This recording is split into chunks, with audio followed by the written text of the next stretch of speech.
And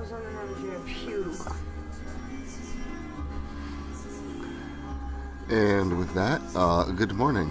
Happy Monday, not Sunday. Typically we do these on Sunday, but I figured Happy Monday. Happy Monday. the child and the pockets have joined me. The child.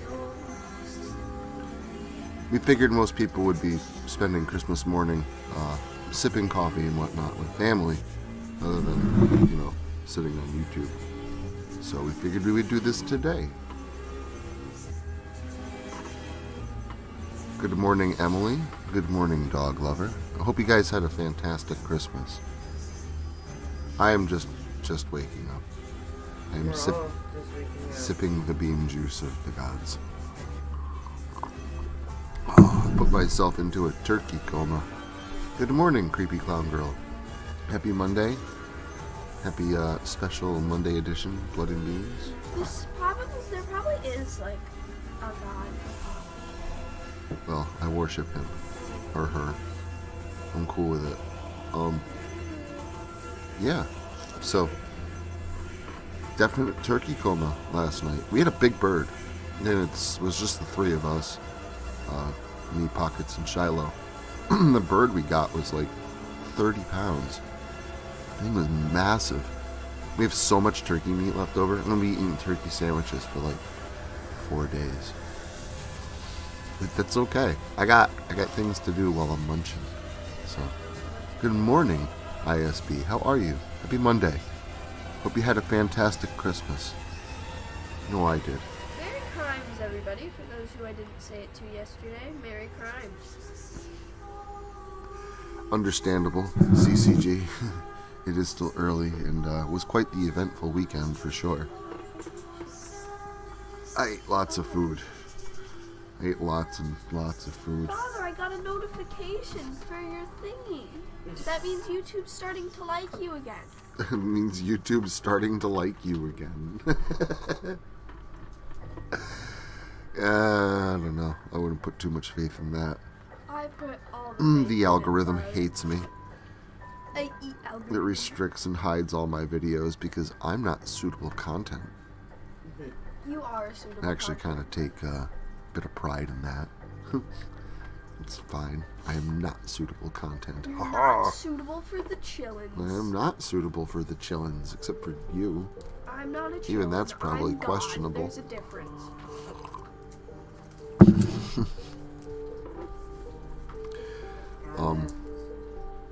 But yeah, like God.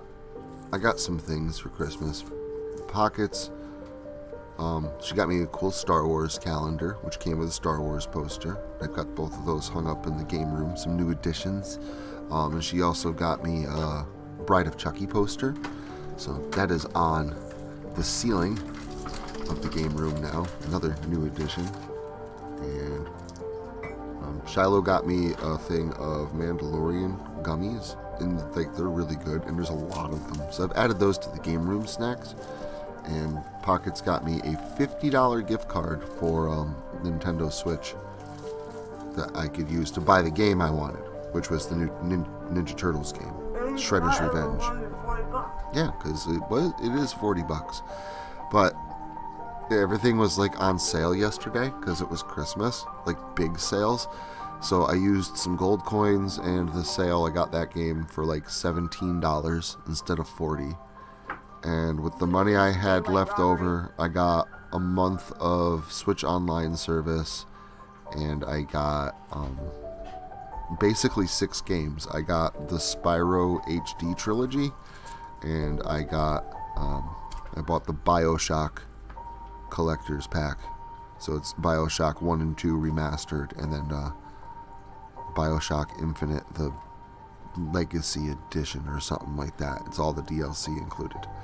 So I'm going to have lots to do while I eat the rest of that turkey. We have a lot of turkey left over. We have my so God. much heckin' turkey. I'm actually thinking of making a turkey casserole. Does anybody want turkey? We'll mail it. We'll mail it.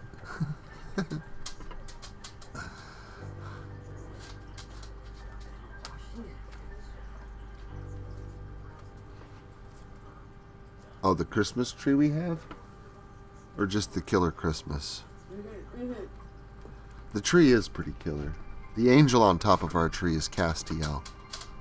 So, big Supernatural fans over here.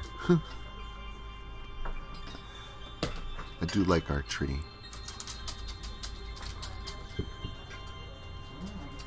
Yep, Switch version is more expensive, but I got it for $17, which was pretty cool.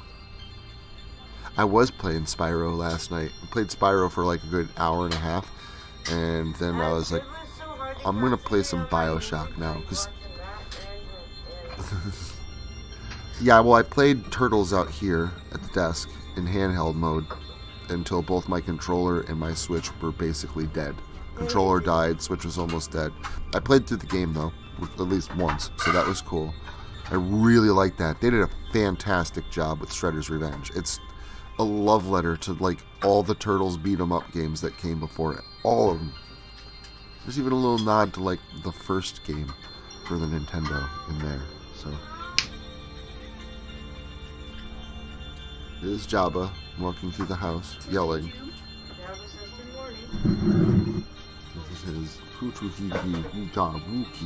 which means good morning, chat. It's upsetting that you know that.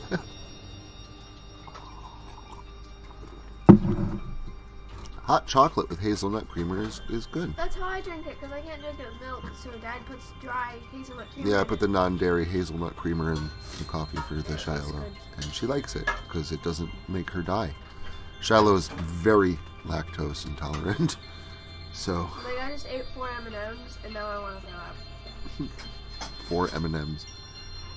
He's gonna have as bad as Rob who needs an EpiPen. Am I going to continue eating them, though? Yes, I am. Because they're good.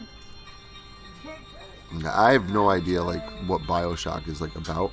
So like when I was looking through, I knew I wanted to spend the last $10 after I bought Spyro on something else. I only had like $11 on there because the sale's going to end, you know, yesterday. It's going to end that day. It's going to end on Christmas. So I might as well figure out what else I want that day.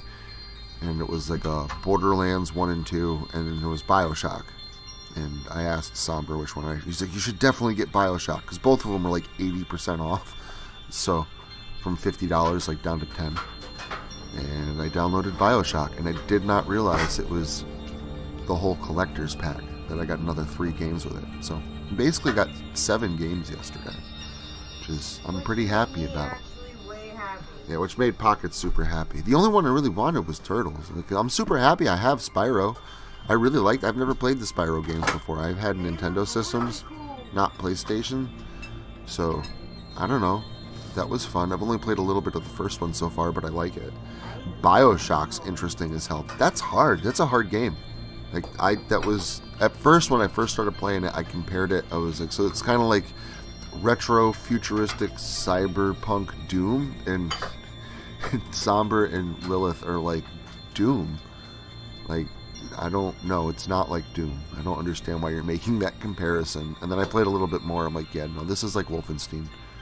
And it kind of feels like that, but it's hard. There's a lot of like ammo management and health management involved, and there's a lot of trial and error, a lot of dying. It's a fun game. It's addictive. So I played that until 1:30, 2 o'clock in the morning. So it was like all day yesterday. We sat around, played video games. Good morning, Manny. How are you? Truly the best criteria of any day ever. This is true. Santa Claus brought the child Pokemon Arceus and a year's worth of Nintendo Online service. So she finally plays Splatoon. So she can get back on her Splatoon Splatfests. Probably still does not know what a Splatfest is. I played one with you. The very first one. On the demo. It was fun. You know what a Splatfest is? It's a competition. Between? 3 teams in Splatoon. Okay. 3 factions. Oh, by the way, for that one? Yeah, That one, yeah, yeah. Team Rocket. For the first one, to knock one. For the second one was what was the second one? I don't know. The second one was Gear versus Grub versus Fun. Gear won that. And the third one, Fire versus Water versus Grass, not in that order. And then Tekken, Tonkin, Water won. And now the last one that we're gonna have is gonna be Sweet versus Sour versus Spicy. And I'm glad all of you know this now. Shiloh really keeps up on her Splatfest competitions. I like Splatoon. Like, it's like the Olympics to her. It is the Olympics to me. Splatoon's cool, man. Splatoon's She cool. was without online service for like a week and not happy. Yeah, well, you know, for someone who wanted their online, some cool parents went out and got her. Some random parents that we just do not know. Some random parents went out and got the child I don't know why you're technology slab. I use the technology slab as the same amount that I use my laptop and my Switch. I understand. I just think it's funny. They got this kid her first phone. She got her first phone yesterday. It's a nice phone. Come on. And she's been on it nonstop. Good morning, Queen. How are you? Happy Monday. I hope you had a good Christmas. Hope everybody had a good Christmas. I know I've said that earlier, but we've had a few people join, so I wanted to say again, kind of umbrella statement.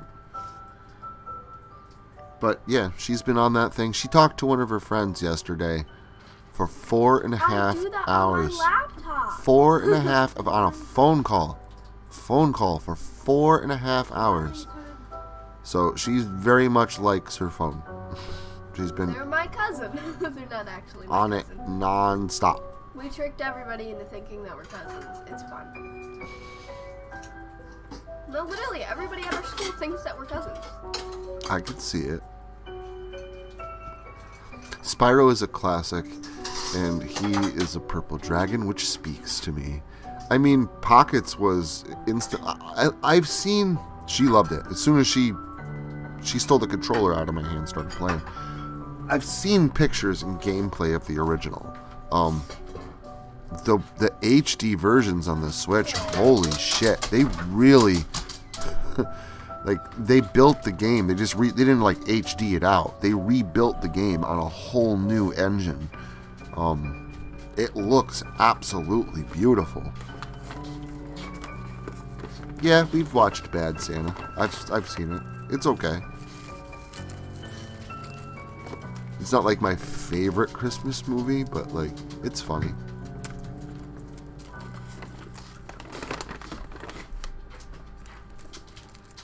Haven't seen it in a few years.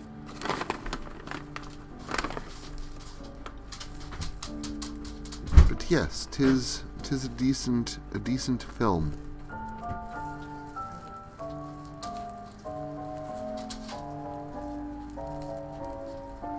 Spyro's adorable. He is. He's a little purple giant. Yeah, Pockets loves it. Instantly fell in love. I'm just impressed with like how good everything looks now that they've rebuilt it. Like the HD version of the game is it's beautiful and it plays really well.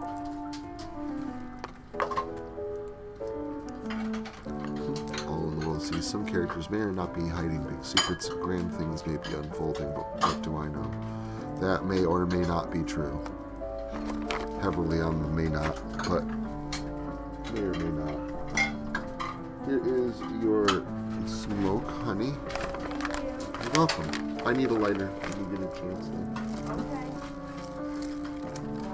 It's right now, man. It's Oh yeah, we watched A Christmas Story and we watched the sequel, A Christmas Make me cry. Story Christmas. Both of those, I mean, obviously A Christmas Story. I love that movie, but like the sequel that just came out this year is really good. It's really good. So, I really liked that movie. Good. Yep, that one's definitely on my recommend list. So, Father, yes. you are quite cool. The child also got a Bluetooth speaker. I don't think that works. You probably need batteries. I've had it plugged in. It's a Bluetooth speaker, and I've had it plugged in for the entire day. I can help you get it working. I'll help you get it working. You get it all synced up with your phone. Go ahead. It's like I unplugged it, and then it didn't turn on. Oh.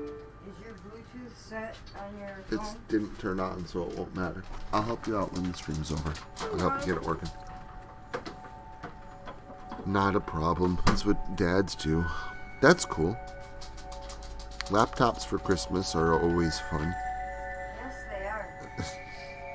Especially when they come with a DVD player. Yes. That's what Pockets got last year. It was a laptop and a DVD player for it. For my last computer.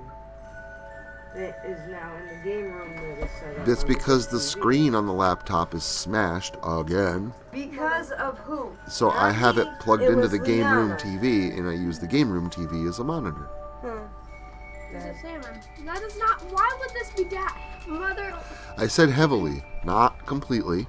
Father, the mother said this was you. Here you go. I don't know how this is you in the slightest. Well, that's why I When he, said like, heavily wakes and up not with me in like the morning. completely untrue.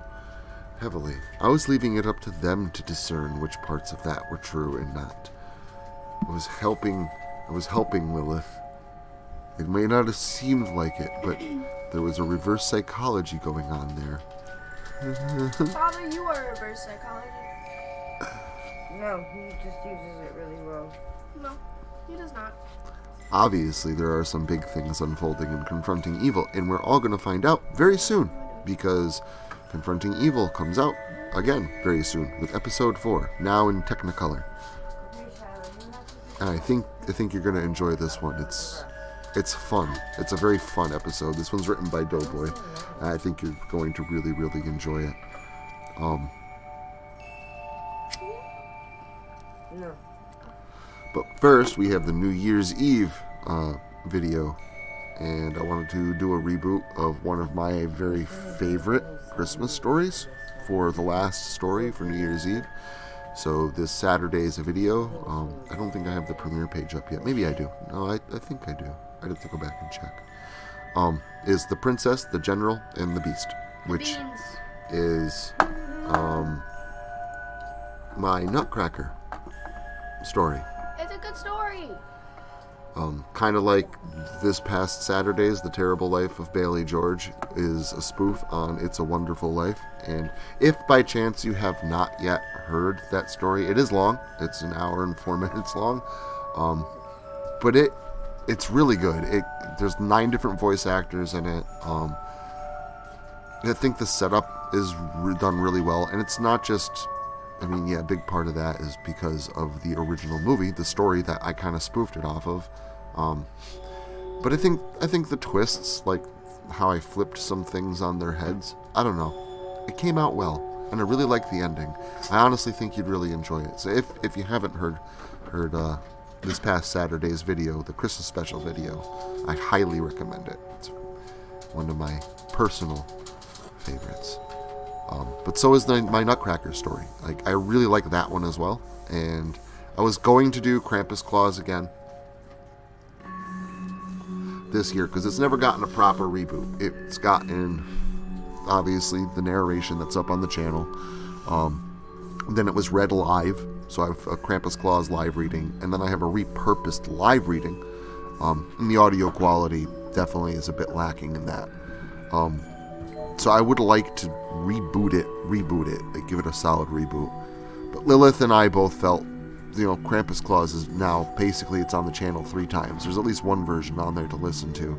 So I was thinking, well, maybe part 2, because I don't really have a Krampus story this year, and it was kind of irking me. I felt like, what is Christmas without Krampus? But as I was thinking about, if I'm going to go back and do one that let's do one that I really like.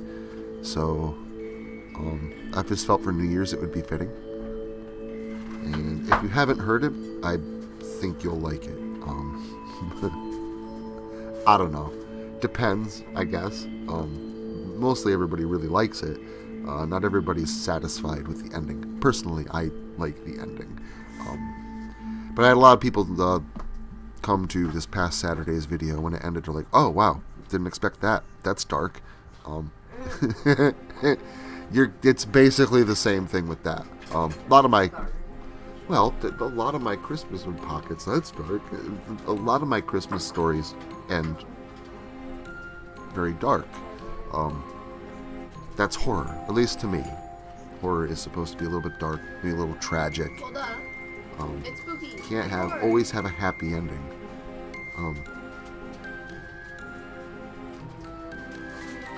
But I think you'll like it. And then obviously, like I said, the week after is Confronting Evil.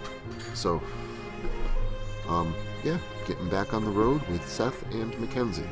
And then I have some really cool stuff coming out throughout the rest of the month of January as well.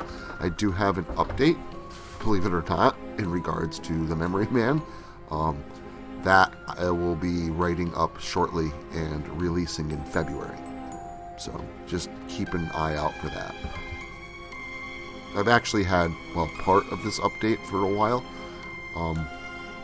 But I didn't really want to come out with it in Christmas time because it doesn't really fit the theme of Christmas. So I was going to release it in January, but I got so far ahead before I started writing it.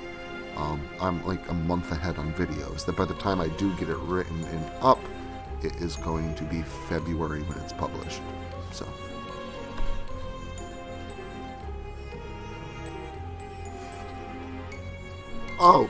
Friday the 13th NES. It's up on the channel. The original narration of Friday the 13th NES is up on the channel. It's a 6-part story, so the video that's up on the channel is a compilation of all 6 parts.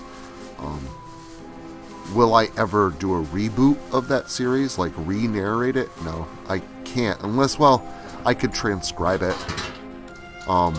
The last 2 or 3 stories of that were never actually typed out. They were all handwritten on paper, and I narrated them from paper and little scraps of notepaper, like a tiny notebook. And yeah, I've never typed it out on a computer, and I don't even know where those are anymore. So the written version of that itself is kind of currently lost.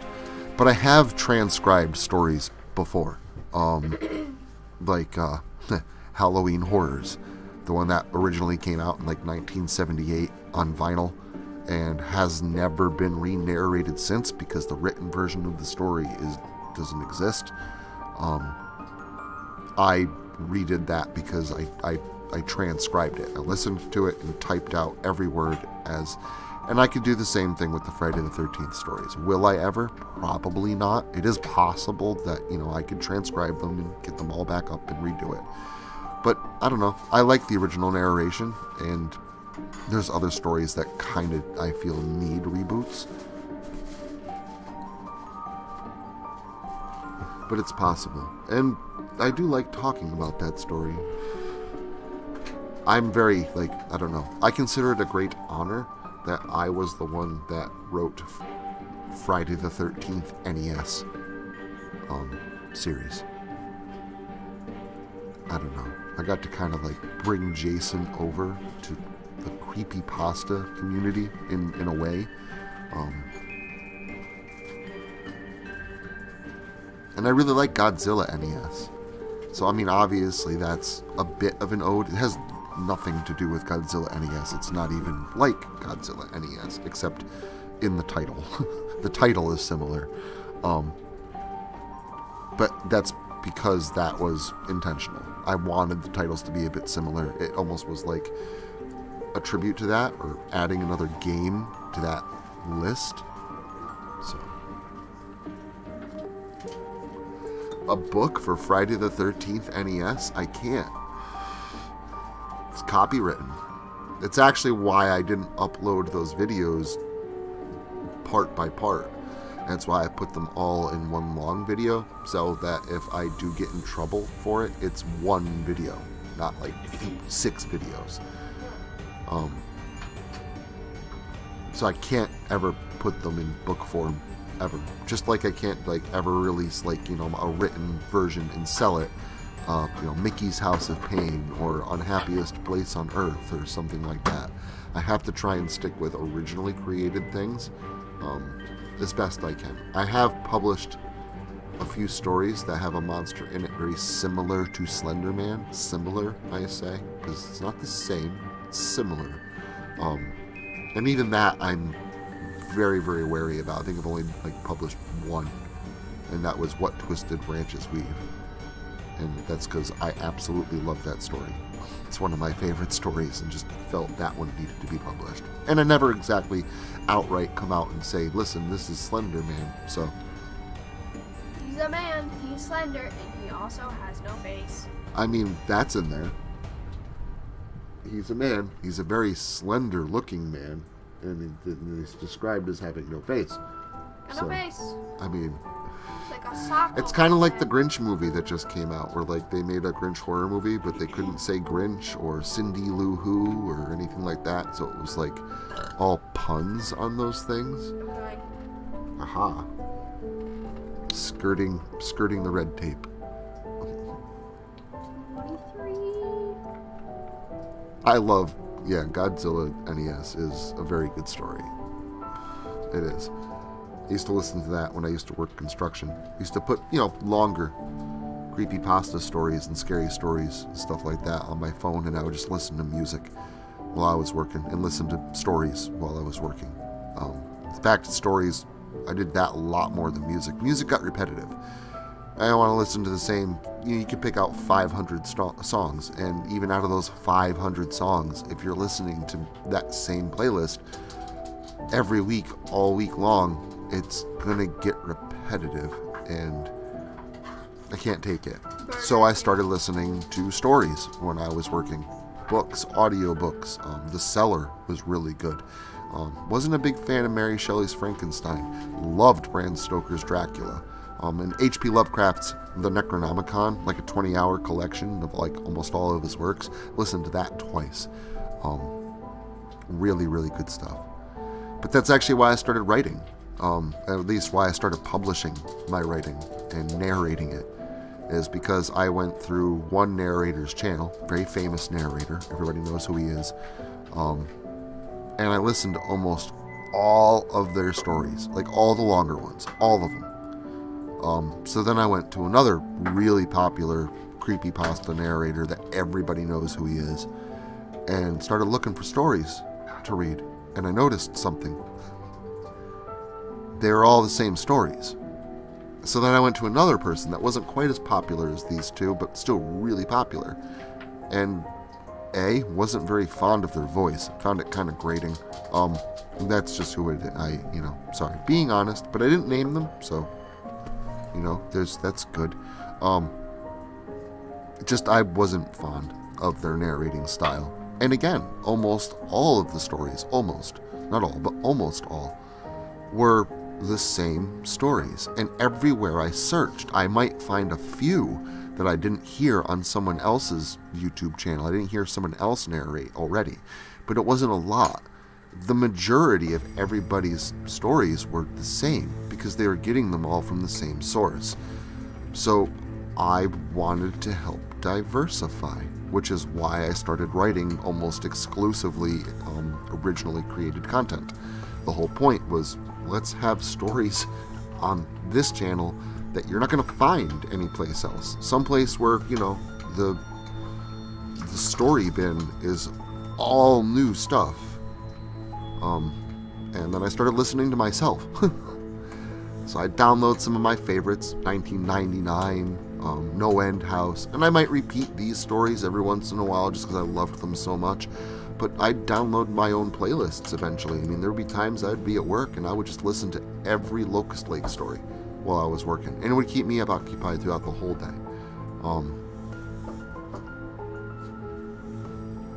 So, I mean, that's kind of where that grew from. Just wanted to give something back. I really like horror a lot. And I've been a fan first, and it's actually how I got into doing all this, is because I'm a fan, and I needed to listen to more stories because everybody was just reading the same things. So when I say, like, you know, hey, I'm a fan first before I'm anything else, that's very, very true. Yum coffee. Well, thank you very much, ISB. I try to be a little different. I mean, I know some of the stuff I do is, you know, similar to some of the things other people do. But I did try to come up with like a unique angle for my channel as well. Even my first channel was the same thing. I wanted it to be like a weekly TV show. If I was going to do this and be on YouTube, Tales from the Crypt always came out for me on Saturday at 8 o'clock on Fox. 2 episodes from 8 o'clock to 9 o'clock every single week. And man, I loved watching Tales from the Crypt. And I've always tried to model my channel a little bit like Tales from the Crypt, where you get the new premiere, 8 o'clock, Saturday night, get me live introducing the story and then exiting out the story in a live action, you know, sequence. And even the intro, you know, that's like going through the woods and then up to the cabin and open the door and turn around and laugh. It's very, very much an homage to the opening for Tales from the Crypt, where you're walking up to a mansion and go down into the cellar, into the crypt, and the crypt keeper pops out of the coffin and starts laughing. I love that guy. I loved that. Yeah, I love that guy. I loved that show, and I absolutely loved that intro. So I wanted to do something similar to that. Again, not exactly the same, but an homage to like old 80s style horror. And I know Tales from the Crypt was 90s, but made in a very 80s way. I've always been a really big fan of that, which is probably why I am so infatuated with Terrifier 2. And I've been talking about it now for months. I actually, Christmas Eve, I gave myself a little Christmas present. Apparently PrimeWire works in VR, so I put my headset on and sat in VR with my headphones in, so I had surround sound, and watched Terrifier 2 in virtual reality. And it was like going to the movies all over again. It was great. I loved it. I love that movie. And you can tell just by the acting of the actors, the intensity that they put in some of those scenes. Everybody, the actors, the director, the special effects artists, everybody really put their all into that movie. And I know Damien Leone like worked on every little bit of it, and like all his spare time went into it. He did a lot of editing for himself. He did a lot of the effects himself. He had his hands in like every little bit of it because it was a passion project for him. And that's what really comes through. And it's all done in that 80s gritty grindhouse style, and it's got like 80s synthwave music throughout the entire movie, and like as background music. And yeah, it's definitely got my favorite movie pick of the year. Definitely has the okie dokie seal of approval. Of the entire year. There has not been a movie I've seen that's been better than Terrifier 2. And I'd say this year, but it's like been like the past maybe 10 years or more. Like, I can't remember the last time I went to a movie theater and enjoyed a movie that much, where I sat there for 2.5 hours and it didn't even feel like 2.5 hours. Went by like I watched just a normal hour-and-a-half movie. Very good job. Very big round of applause for everybody that worked on that movie, from the director to the people that were editing to the actors and actresses. Everybody did absolutely fantastic. And if you haven't seen The Mean One, it's fantastic as well. Not as good as Terrifier 2, obviously. It's much lower budget, and the acting isn't as good. Gore effects, most of it, half of it, is like really bad CGI. But the way that they play on the Grinch story, that they kind of like make jokes and inferences about the things they can't say, how they have a narrator through the whole thing who sounds like Anthony Hopkins, and telling like this dark, twisted version of the Grinch in rhyme form as the movie plays out. The way they kill him at the end was perfect, and Art the Clown as the Grinch was just fucking amazing. Like, he did such a good job. He's silent again, like Art the Clown is silent. And the gestures and stuff, it was like watching Art the Clown in a Santa hat. It was just awesome. I liked the mean one. Wasn't as good as Terrifier 2, but I did like it a lot. Oh my, I was sitting here in VR for 2.5 hours laughing my ass off. That movie is a comedy. Terrifier 2 is just as much of a comedy as it is a horror movie. I love it. He's got, I like it too. It's the same thing that Freddy Krueger brought to the horror scene. Like, just because people are like getting their heads chopped off and dying in horrible, gruesome ways doesn't mean you can't laugh about it. It's that dark humor, and they pull it off so well. He's silent, like Jason, but he makes jokes constantly, like Freddy, and it just works so well. And Art the Clown is definitely, I said it earlier, but he's, once I get like the set of movies, physically, they are going on the shelf right next to Jason and Chucky and everything else. Like, I'm fully on board the Art the Clown train. Food is a little funny at the Clown Cafe. Better gobble up your meal before it runs away. This food's a little funny at the Clown Cafe. Oh god. I had that stuck in my head for like a month. And he sets the girl on fire, and she's still playing the guitar, and he's dancing with her. She's like, oh my god, it's great. I love that movie. Very good movie. It is. It is. Although I don't agree with Father on Art the Clown for President. Art the Clown for We're President. gonna die. It'll be hilarious. No, it won't. It will be. be. Dead. It doesn't matter We won't see the hilarity. if a tree falls in the forest and no one's there to hear it. Does it still make a sound? No, it doesn't. Yes, it No, does. it doesn't. Yes, it does. Nobody there to be like, wow, I heard that tree. It doesn't matter. It still made the sound. You When have no people- proof that the just tree because even fell. just because we're not there to see it doesn't mean it won't be hilarious.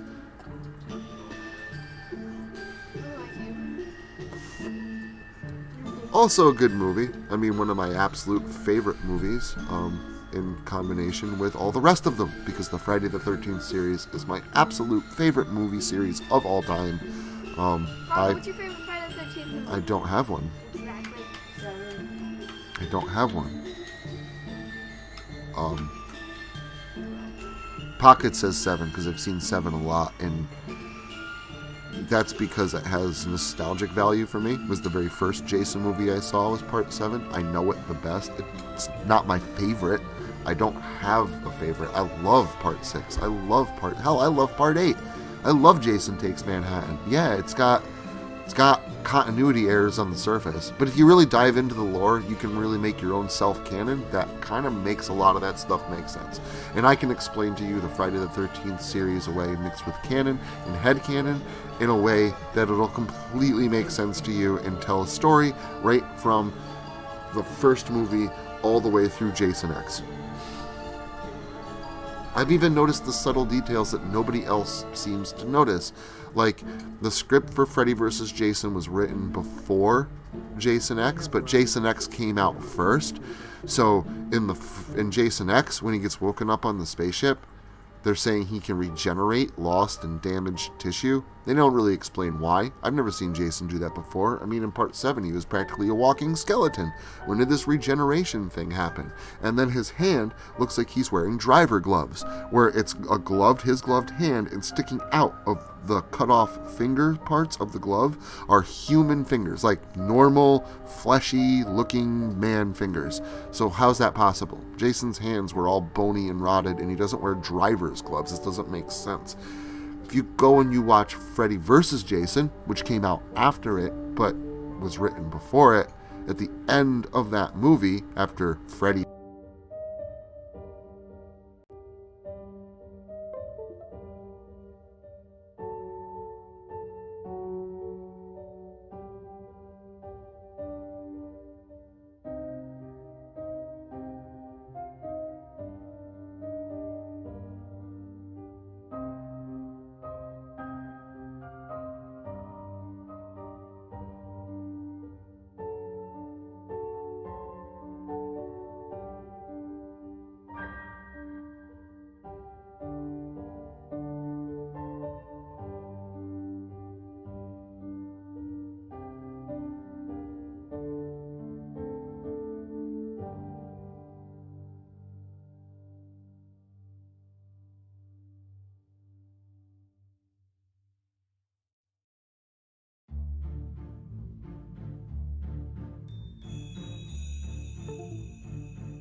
I can't. I'm back now. Sorry about that. I'm cut off. Make the lore video, Emily says. So, I could do a Jason lore video. I mean, I think I could do that better than most people that I know, anyway. Doughboy knows the series really well. He actually made a series video explaining the movies once. That was pretty cool. But yeah, I was saying how like the driver glove look on Jason is explained through his demon powers that he got when Freddy brought him back to hell, from hell in Freddy vs. Jason. And that those two movies, even though they came out reverse, explain that meaty fingers driver glove thing really well, even if it wasn't intended, which is obviously a pretty damn big coincidence. I'm pretty sure that the writers put that in there on purpose. But even if it's not, if it wasn't there on purpose, people just don't know the series, and it's just headcanon. I mean, that headcanon works out perfectly. It perfectly explains why Jason's hand looked like that in Jason X, is because of the events of Freddy vs. Jason and being brought back from hell. So, even if that's just headcanon, that's perfectly sensible headcanon. That makes perfect sense. And there's a lot of stuff like that. And they're trying to make it so that in the new series, the TV series, not a movie, the new TV show that's coming out next year, Friday the 13th, they're going to explain, at least they were going to in the movie that they were going to make, the origins of Jason, how he comes back. And it was going to be because after he died, Mrs. Voorhees used the Necronomicon to bring Jason back to life. And if anybody knows me at all, including my family, they'll tell you this is a story, a theory that I've had, headcanon of my own, since the late 90s, past 25 years. Ever since I saw Jason Goes to Hell for the first time and saw the Necronomicon in the knife. That's the only thing that makes sense. Mrs. Voorhees used, so yeah, that headcanon is going to be made actual canon, possibly, maybe. But that's something that I said anyway, way back beforehand, because that's what makes sense. Just like the driving glove in Jason X. All the movies connect very well. Even the way that Jason looks all bubbly in Part 9 actually helps to explain all the continuity errors in Part 8. Because in Part 8, at the end, Jason got blasted with toxic waste and turned back into a child. But in Part 9, he looks all different, his skin is all bubbly, the mask is grown into him, so how did that happen? Unless the girl that was in Part 8 was having a hallucination. Oh, but that's not... Oh, wait, she was having hallucinations through the entire movie, seeing little Jason through the whole movie. And if you start looking at it like that, all the things where Jason teleports around or seemingly teleports from place to place and things that don't make sense, all of a sudden start making a little bit more sense. So there is continuity in the movie. Some things still don't. I can't explain away, like how she was a kid at Camp Crystal Lake when Jason was little, when she obviously was graduating in the 80s and going to New York City. That doesn't make sense unless when she got pushed in the water by her uncle, Jason didn't pull her under the water, and child Jason was just another hallucination that she had because of the stories that everybody told about Jason drowning in the lake. And adult Jason was still a thing at that point in time. She just never actually saw adult Jason. So the original Friday the 13th show was good, but it had nothing to do with Jason, which very, very much upset me. I specifically watched every episode of that show when it came out when I was little. Every episode when I was little. Because I was hoping at some point they would connect to Jay. Even just to show a hockey mask in the antique shop. Not one. I've said this, and for even on my old YouTube channel, and I'll say it now. My old one was actually a little bit even more on point because the music I used in the background was the Friday the 13th series intro music, was what I used for my acting bits. But both channels have more to do with Friday the 13th than the actual Friday the 13th series did. And it wasn't a bad show. Don't get me wrong. It was actually a really good show. The episode in the 3rd season where that wheelchair girl, like, she has, like, you know, she can go and astral project herself, and that dude knocks over the shelf full of acid and dumps onto him. He's like, and his face is melting and shit. Like, that was... And they showed all that on TV. Like, flaps of flesh and bubbling blood, and it was gruesome. And it stuck with me for a long... That show was a good show. I liked it a lot. Yes, it is in Jason Goes... In the knife that they used, that Creighton Duke throws at Jason's niece. Like, not throws it at her, but, like, he gives to her, tosses to her. When she holds onto the knife, it grows into this big knife with a skull on the handle. Now, where else have we seen a knife very similar to that? The Evil Dead. It's the knife that goes with the Necronomicon. So you see the Necronomicon and the knife, and that knife is the only knife that can kill Jason, just like it's the only knife that can kill a Deadite.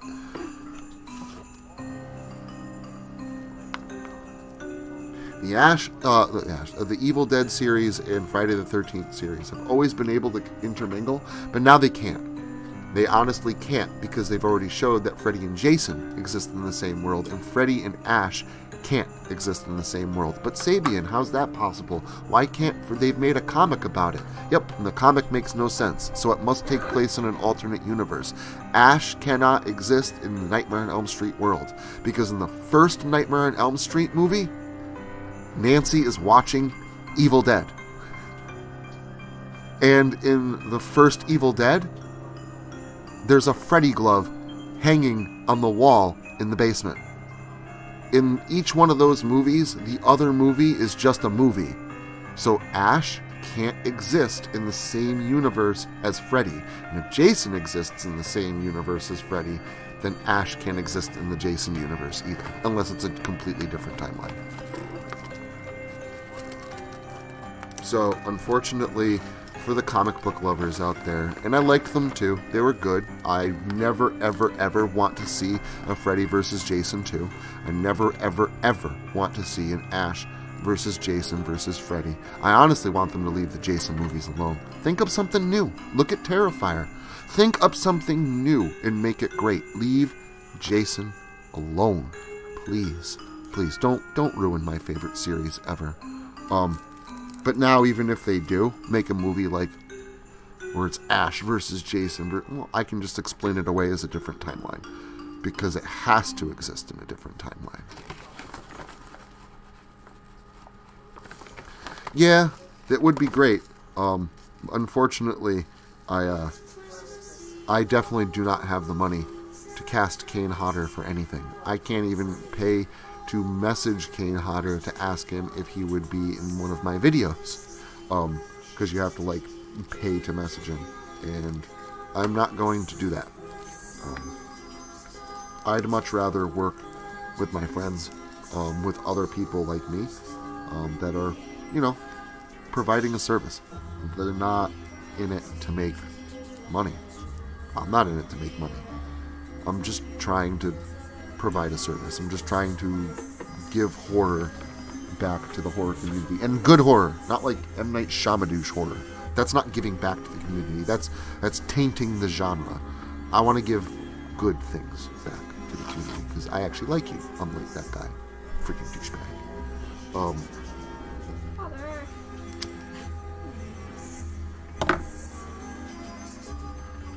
I mean, they were thinking about having Pinhead in the first one, but they couldn't do it because Pinhead at the time, I think still is, was owned by Dimension. Is Dimension still? Actually, I think I remember hearing that they got bought out or something. But yeah, I know at least at the time, Pinhead was owned by Dimension Films. So I know a lot about Jason, and I know a lot about the Mario games. I know a lot about a few things, and I know a little bit about a lot of things. Well, thank you, Emily. It is quite the compliment. Both of you. Thank you. And yes, I had a fantastic Christmas leader. Did you? I hope you did as well. Yep, they couldn't get the rights from Dimension, and honestly, I'm happy with that. And I liked Freddy vs. Jason. And the reason why I say this, and did I like that Jason was played by someone else, Ken Kurtzinger, I believe. Did I like that the director wanted him to walk like a robot or put so much blood in it it was practically an anime, or the fact that Crystal Lake and Springwood, Illinois are so close to each other that the people can drive overnight. And by the way, you can explain that away. And they never said it happened in the same night.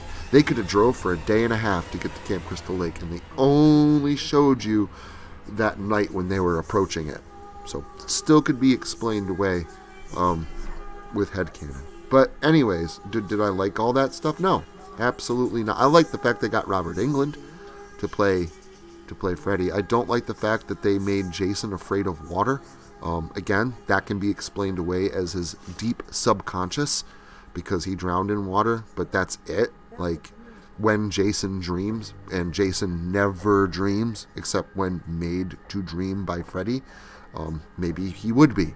That's something that he wouldn't have experienced before. But I know I've seen Jason walk into the water to kill people many, many times before this movie. So to say he's afraid of water does make absolute no sense. Maybe on the deepest subconscious level, maybe there's some fear there that could be exploited. And that's the only way that I can explain that away, because he's obviously not afraid of water.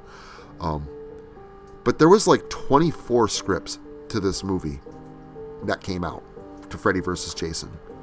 If you get the DVD with all the bonus features on it, you can actually read them. They've got them all. You can read all the scripts, and I've read all of them. They went with the best one.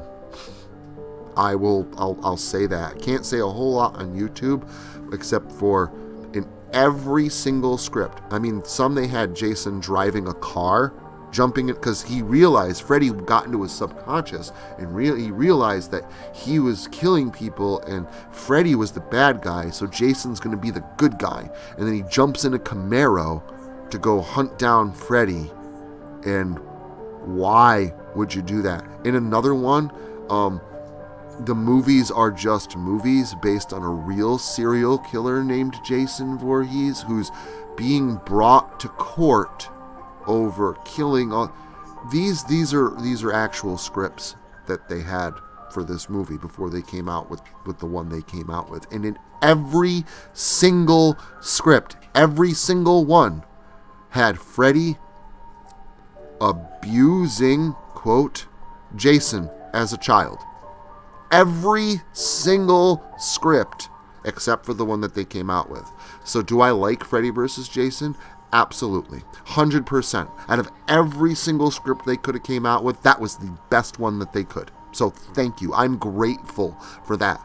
I don't like the director. I think he's a fucking moron. I don't like the fact that Ken Kurtzinger, not his fault. He did what he was told. There's nothing in that movie that he did that Kane Hodder couldn't have done. And that's what everyone wanted to see. Everyone wanted to see Robert Englund versus Kane Hodder. Not just Freddy versus Jason. They wanted to see those versions of the characters versus each other. And they basically could have told almost the exact same story. Made a lot of sense.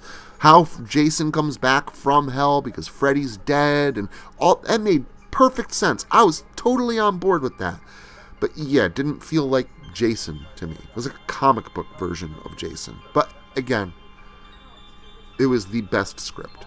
Out of multiple attempts to write it, this is the only one that wasn't an absolute atrocity.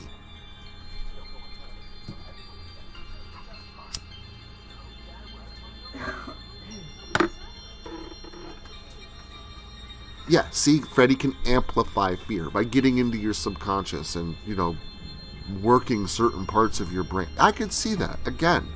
But for people to say, oh, Jason's afraid of water and Freddy's afraid of... That's not true. Freddy is afraid of fire. That I agree with. That they've showed on multiple occasions. Jason is not afraid of water. If you know the series at all, you would know that. But here's what I expect happened. The guy that directed, not the people that wrote it, but the people that wrote it, I know that they've seen it, which is why I don't understand. They're supposedly, they love the original movies. They've seen them all. They loved them.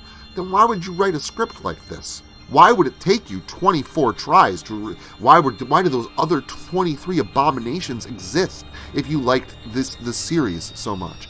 But it's pretty apparent that at the very least, the director had absolutely no idea what he was doing. He did not go back and watch any of the other movies. And I can't stand freaking people in Hollywood that do that. Where they're like, oh, I'm going to make a new Star Wars movie. Do you like Star Wars? No. I've never seen a Star Wars movie before. Never been that into them. But I'm writing the next one. Oh, this is going to turn out fucking great.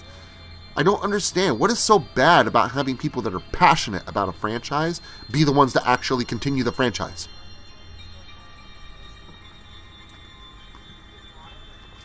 Sorry, this is obviously something that I am very passionate about, so I do apologize for being a little bit riled there. But, you push the right buttons, and it happens.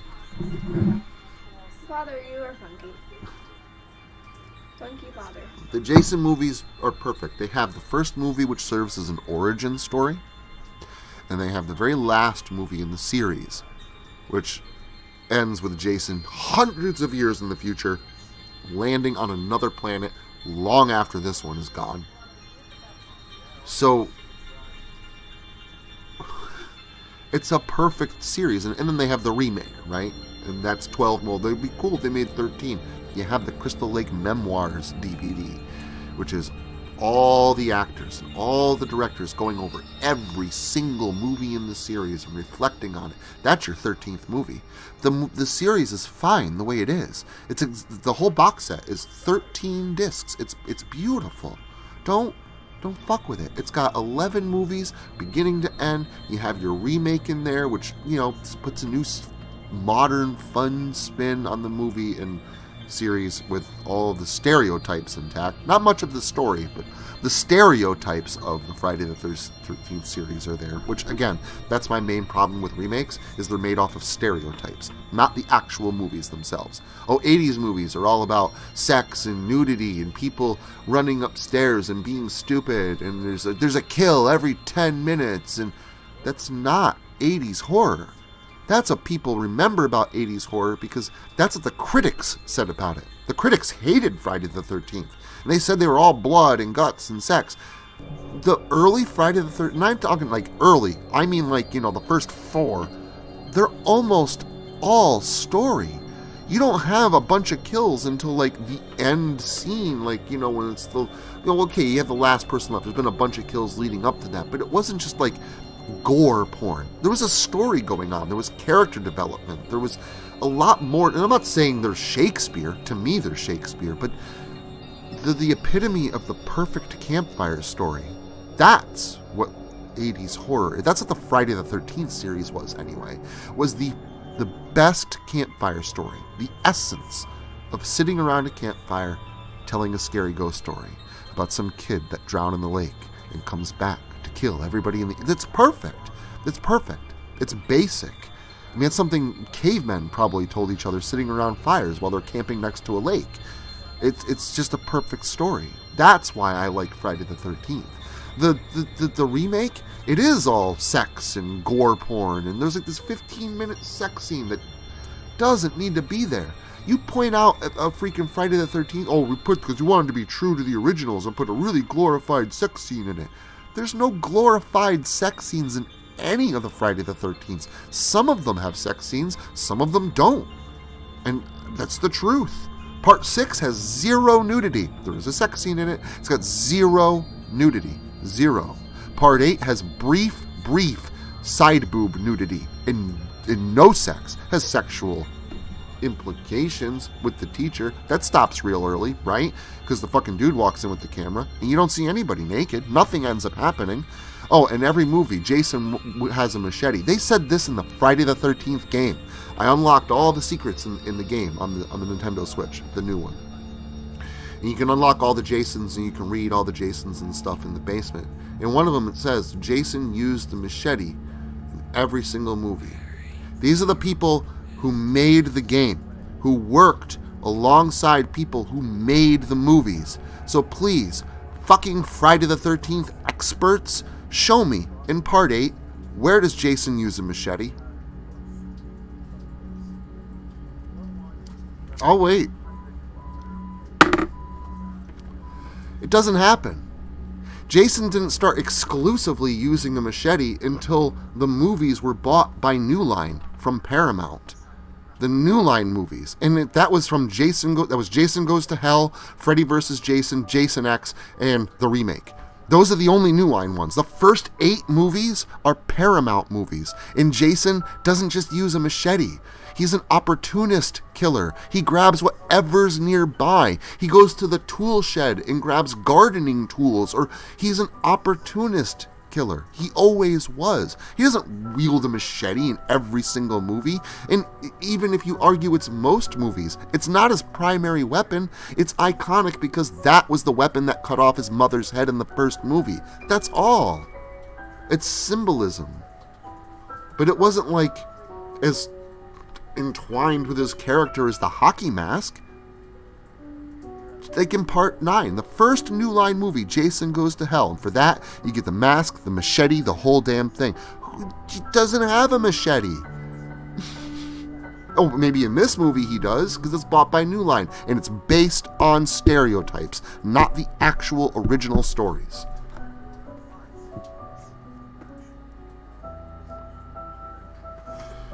They weren't faithful. In the remake, we got a completely new Jason. So let's take the headcanon that they're planning on possibly making canon. Let's take my headcanon, and we'll just say for the moment that Pamela used the Necronomicon to bring Jason back from the dead. That would mean Jason in part 2, 3, 4, he wasn't human. He was a monster. That's really how you can only describe him. You don't know really, he wasn't a demon or anything. He could be hurt, stabbed in the leg, he hurt, he felt pain. Tommy effectively killed him in part 4. He had to chop him almost into he didn't chop him into pieces. He just chopped his back into like nothing, which is why in part 7, his back looks all shredded right down to the spine, because that's the damage that Tommy did to him. But again, it took that to kill him, but they killed him, right? So in parts 1 through 4, Jason was a monster. And then in part 6, he came back, right? He rose from an actual grave in a cemetery. He was stronger. He's even more powerful now and then he gets cut off. Yeah, and he walks methodically. He can punch through people, and he's surprised by this at first in part 6, looking like, oh my god, did I just do that? Because he is different. He is stronger. He's a zombie now. He's a zombie. He's not just a monster. He's a zombie monster. And then after part 9, Jason Goes to Hell, he gets brought back. He can regenerate himself now. So he's got demon powers. Almost not a demon, but he's got demon-like powers. He can regenerate lost and damaged tissue. So he's a demon zombie monster after part 9. And then in Jason X, he becomes a cyborg, right? Uber Jason. Cyborg demon zombie monster. In the remake, Jason is human. He's Rambo, living in the woods, digging tunnels underneath Crystal Lake. And again, I don't hate the movie as far as remakes go. It's one of the better ones that I've seen. But it is a new take on Jason. It's not Jason from part 2, it's not part 3, it's not part 4. He's not a monster. He's not a zombie. He's not a demon. He's not a cyborg. It's a completely new Jason in the remake. He's human. It's the very first time we ever see a human iteration of Jason. And one that digs tunnels underneath Camp Crystal Lake with empty buses turned over in the woods that they would just leave there for whatever reason. That movie, I don't know, has a lot of things that don't make sense in it, but at least they did give us a new version. They didn't stay true to the original. I can get behind the new version of Jason, but again, human Jason.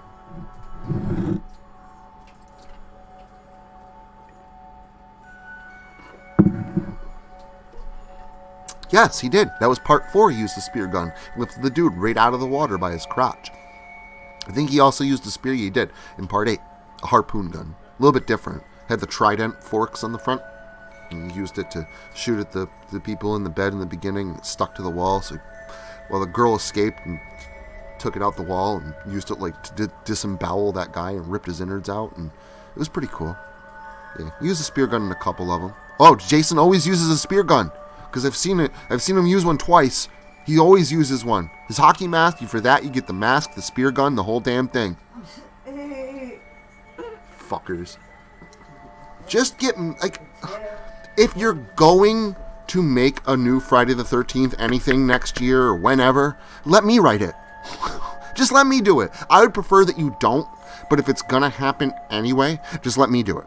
Because I'll actually do it right. Right? Like, I would prefer we don't do it at all. And let's not do it at all. But yeah, I would rather write it than anybody else, for sure.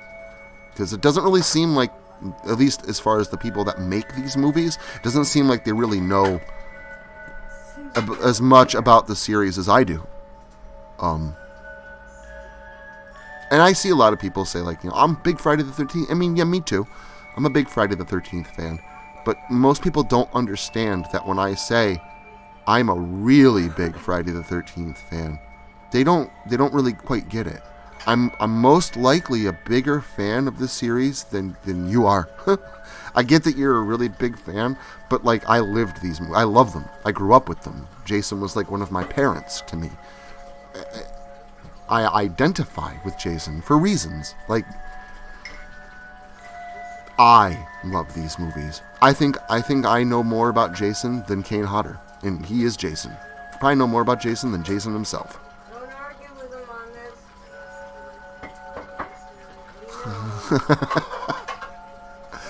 I am glad that I'm gonna write it because I'm such a good writer.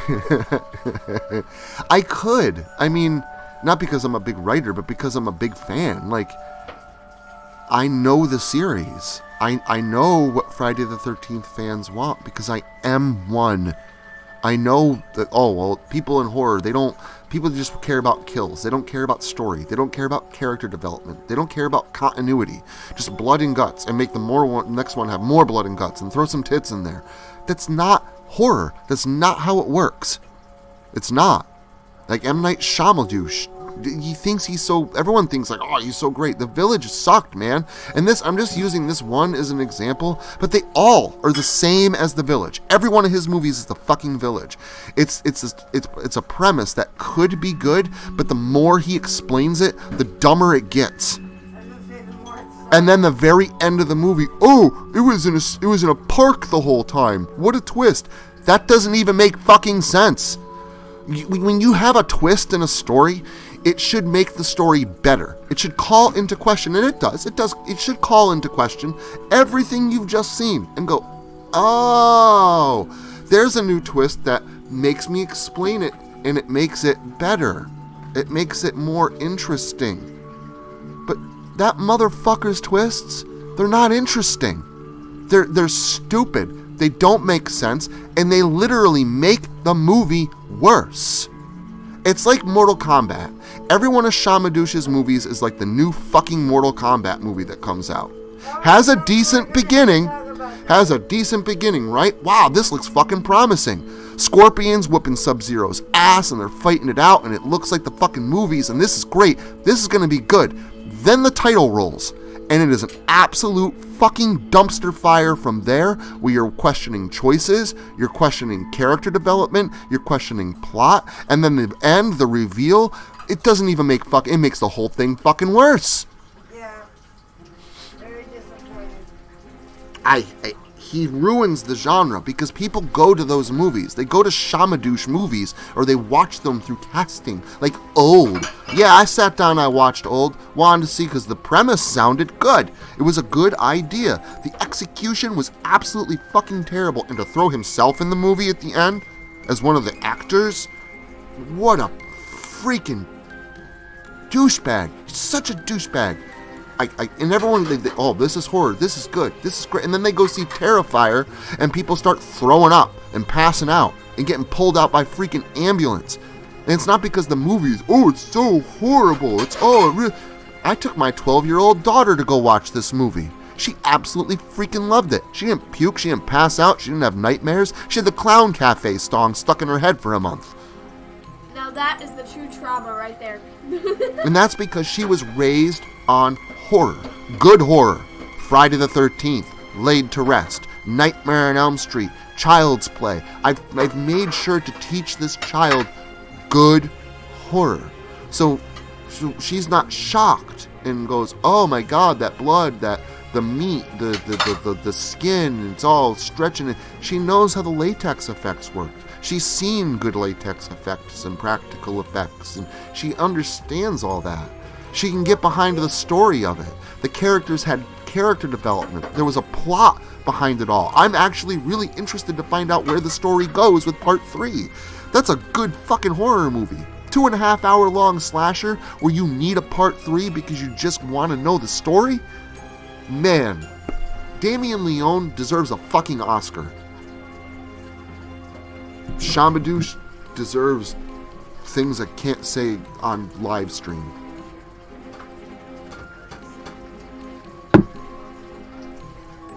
I have no idea why Liu Kang says fatality for Kung Lao when he kills Cabal. I don't understand. I have no idea. I don't understand how Jax, his magic power was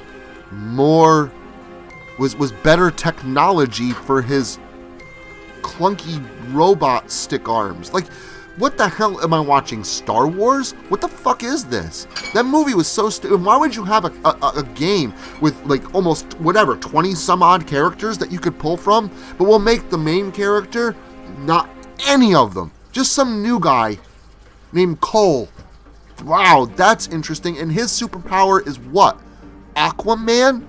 That's his superpower, is he grew gold armor out of his chest. Wow. What a superpower. That makes about as much sense as Kano's freaking superpower being a laser beam that comes out of his cybernetic eye. What if he never had a cybernetic eye? What if both were cybernetic? How come it only comes out of that one? Why is that magic? Wouldn't that be technology? This movie makes no fucking sense. I hate it. It makes the original 1990s Mortal Kombat, makes that look good. I'd go back and watch that on repeat 24 hours with toothpicks in my eyes and refusing to go to the bathroom, then sit down and watch that other one, the new one, even once. Fuck that shit. Hate that movie. And then they we signed on to make another 5 of these. What the fuck are you doing? Does anybody write anymore? And I get that writers get pressure from studios and then they have to change. You know what I would do as a big time writer with the company said, do this. Make Jason wear a dress in the final scene or you're fired. Guess what I'd do? I'd quit. I'd just fucking quit.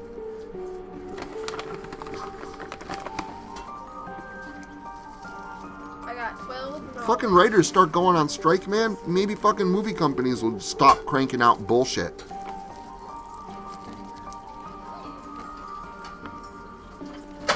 And that's what I mean, like, about 80s horror. And that's why I get so riled up when people say, like, well, 80s horror, it's all the same. It's all this, it's all that. It's not.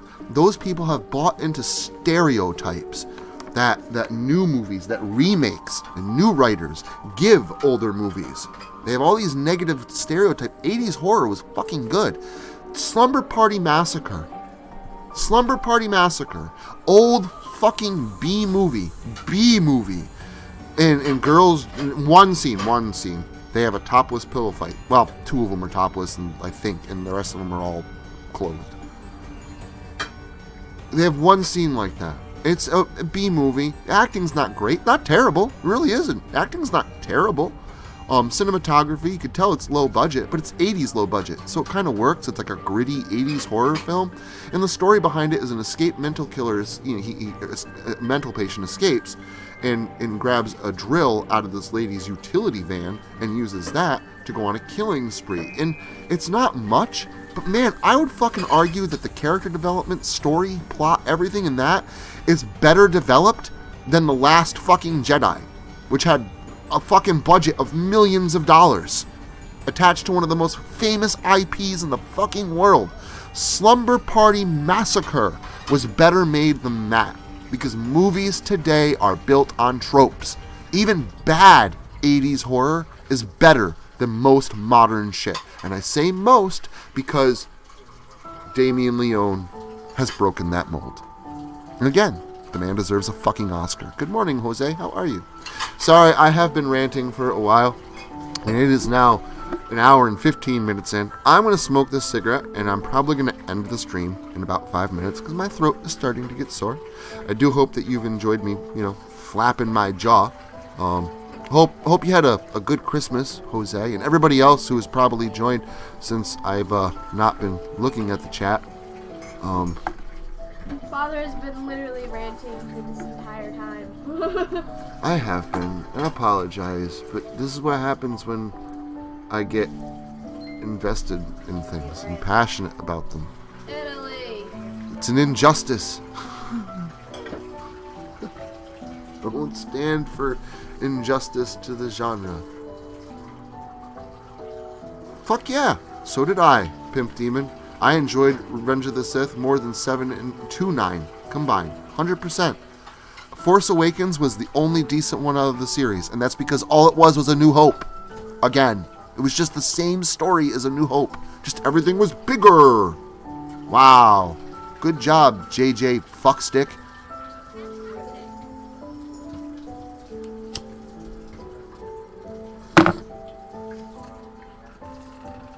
Hate that, but and then it sucks because it gives the franchise a bad name. And you try and tell people, go watch The Mandalorian.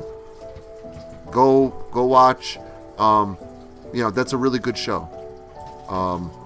Kenobi was decent. Wasn't great, but it was decent. It's definitely not as bad as the sequel trilogy. Rogue One, right? A lot of people won't even watch these. They refuse to watch them because they've seen what Disney did with the sequel trilogy, and they're like, yeah, no, I'm done with Star Wars. I'm done. There's people in this chat right now that have not seen The Mandalorian and will not watch it because they don't trust Disney because of what they did with the sequel trilogy. Right now. That pisses me off. Not them. I'm not pissed off at them. Pisses me off with Disney. Dave Filoni and he made a good show. Dave Filoni made a good show with The Mandalorian. It's fantastic. It is absolutely fantastic. But people won't fucking watch it because of the shit that Andor. That's a great example. Andor is a good show. Doesn't have any Force in it, no lightsabers, no Jedi, no Sith, and people won't fucking watch it because it's not Star Wars because it doesn't have those things, and it was Pacus couldn't get into it because it was a little bit political. I liked it. It showed a much grittier side of Star Wars, being a normal person living under that kind of oppression. I liked it. I thought it was really good, and it told a story. It didn't rush. It didn't go for big action scenes. It just told a story about character development. Andor is really good, but people won't watch it. It's one of the least watched shows because they don't trust Disney. Boba Fett was good as Mandalorian Season 2.5. There were parts of it I liked. Biggest problem a lot of people have is the Tusken Raiders stuff. I enjoyed that. I actually liked watching Boba Fett learning how the Tuskens live because I got to learn a little bit more about Boba Fett and the Tuskens, and it all kind of made a little bit of sense. I like watching Grogu train with Luke and Ahsoka talking to Luke about Anakin. I fangirled so fucking hard at that point. But the Vespa gang, Boba Fett having his helmet off through the entire show, him having any lines at all in episode 4 or 5, and one line in the following episode in his own show, had one line, and out of 2 episodes had one line. That didn't seem like it made much sense. I'd liked some of it. I didn't like all of it. I feel it worked best as Mandalorian Season 2.5. Because if you're going into it with that mindset, this is Mando, half-season Mando, like a teaser for the next one. It's good. It is good. But this shouldn't have been called Book of Boba Fett. I agree, but I think that they had to because they didn't have enough story there to tell about Boba Fett, at least the story they set up. I also suspected that not just Dave Filoni, I'm pretty darn sure that there was another person involved. whose name rhymes with Kathleen Kennedy. Pretty sure she had a hand in that series and some say. That was the last series she supposedly has say in. And I think that shows. Very much so. Because there's a lot of sequel trilogy vibes in that show. Mandalorian is good. If you haven't seen The Mandalorian, please go watch it. You can trust Dave Filoni. He knows what he's doing. And I'm super stoked for the Ahsoka show. Oh my god, because Rebels is my favorite animated Star Wars. Clone Wars is really good. Love the Bad Batch. Absolutely love it. Man, I fucking love Rebels. Rebels was great.